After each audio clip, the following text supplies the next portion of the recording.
need a mixture of creativity and design skills when doing an ice sculpture.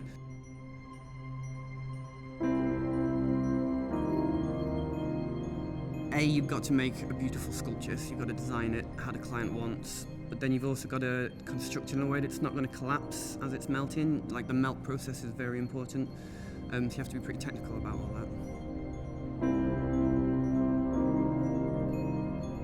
To create a sculpture, we start off with a block of ice, which is 1 metre wide by 1/2 metre by 25 centimetres.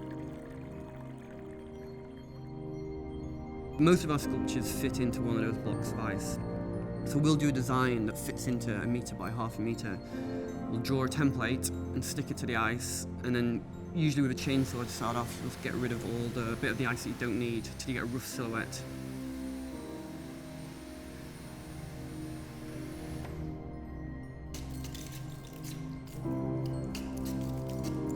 Then with a chisel, you'll carve it real neat to these silhouettes. You've got just like a 2D version of your sculpture. And then from that, we'll use chisels and die grinders and saws, all different kinds of tools to make it a 3D object then.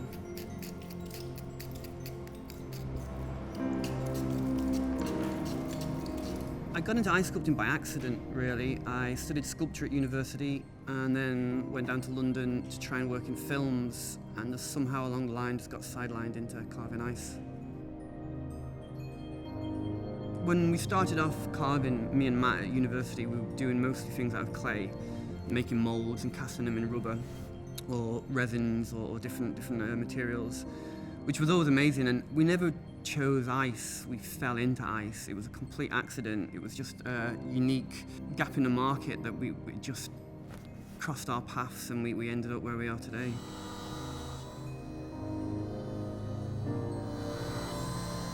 We've been really lucky over the last 14 years to work on some amazing projects and to go to some amazing places. But I think one of my favourites would have to be working on the Game of Thrones TV show. I was a big fan of the books, and then when we got invited for, I think it was season 4, we made a set over in Belfast. And there was a lot of pressure, a lot of nerves, but that was definitely a highlight for us.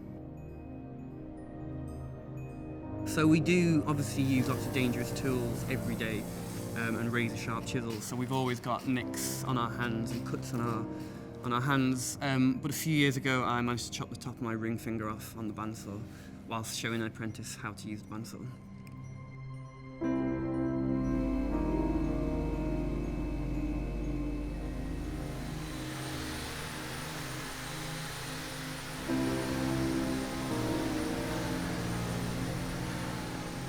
Wintertime is just chaos for us. We just get fully booked, and then phones just ringing every day.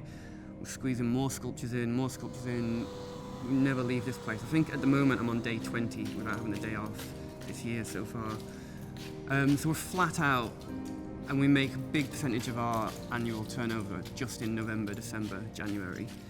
But the rest of the year keeps us busy. We don't make a loss. We're doing smaller events, but lots of weddings, birthdays, corporate events, product launches. In summertime, people like having ice sculptures because it's kind of decadent almost to have it at parties. So we still keep busy, but it's much smaller projects than what we work on in wintertime.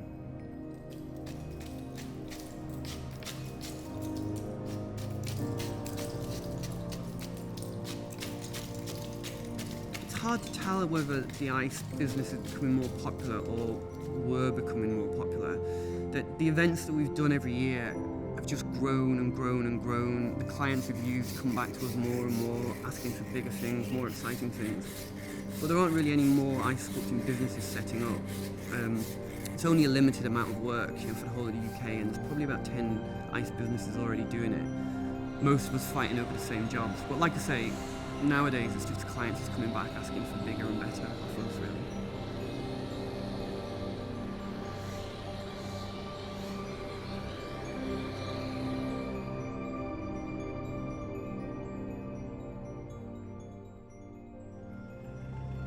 The York Ice Trail is in February, the 1st of February, and we started working on it at the end of August.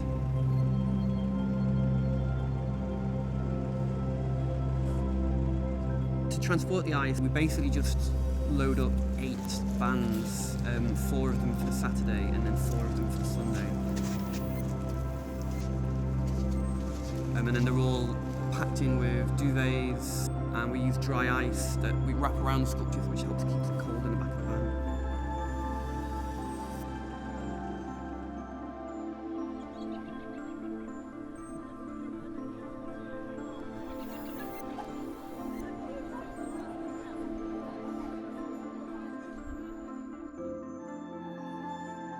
Ice sculptures are just a logistical nightmare. They want to melt, they're very fragile, they're very heavy, they're very slippy.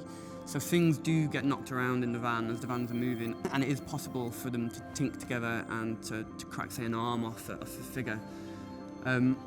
If we get it when it's cold, when it's still really cold, we can actually fix things back on just by syringing a little bit of water into the crack, and it'll freeze back on.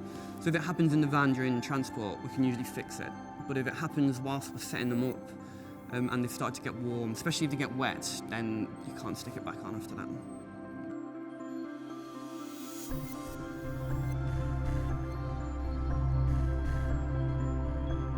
We got invited to do it back in 2012, and back then it was just like 10 sculptures a day, so 10 on the Saturday, 10 on the Sunday. I think this is our 7th year doing it now, and it's just grown and grown every year. And this year it's going to be 40 sculptures each day, so that's 80 altogether that we've got to make.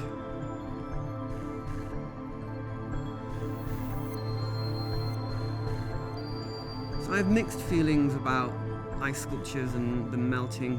Mainly, once it's melted for about an hour and it goes crystal clear and it goes all kind of fluid, it almost rounds itself off and makes itself more perfect than we could have carved it.